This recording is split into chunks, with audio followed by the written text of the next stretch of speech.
Hi friends, welcome to my channel. ఈరోజైతే మనం మన కొడుకును మన కార్యం అయితే అండబోతున్నాం. దాన్ని అయితే మంచిగా ఉడికినాక చిన్న చిన్న పీస్ లెక్క కట్ చేసుకొని మన భార్యమని అయితే కట్ చేసేస్తుంది. మంచి ఇంట్లో స్మైల్ ఇచ్చుకుంటా ఆయన అయితే కట్ చేసుకోవాలి. మంచిగా నీట్గా ముక్కలు ముక్కలు కట్ చేసుకొని ఒక బౌల్లో వేసుకున్నాక దానిలో మన కారం, అల్లం ఎల్లిగడ్డ పేస్ట్, ఉప్పు వేసి మంచిగా దాన్ని మిక్స్ చేసుకోమన్నాడు. మిక్స్ చేసుకున్నాక కొంచెం ఆయిల్ వేసుకోవాలి. ఆయిల్ వేసుకున్నాక మంచిగా అన్ని వక్కలకు పట్టినాక కొబ్బరి కుడకలో ఒక హోల్ లెక్క వేసి ఆ హోల్లో మొత్తం అన్నీ మంచిగా నింపాలి. నింపినాక మంచిగా దానిలో కట్టె పెట్టి కొంచెం గట్టిగా అన్నాక దాన్ని కాల్చుకొని మొత్తం మంచిగా ఉడికినాక దాని టేస్ట్ వేరే అంటే వేరే లెవెల్ ఉంటుంది.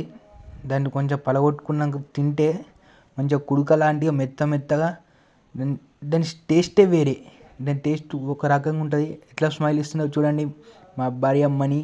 దాన్ని తింటే వేరే లెవెల్.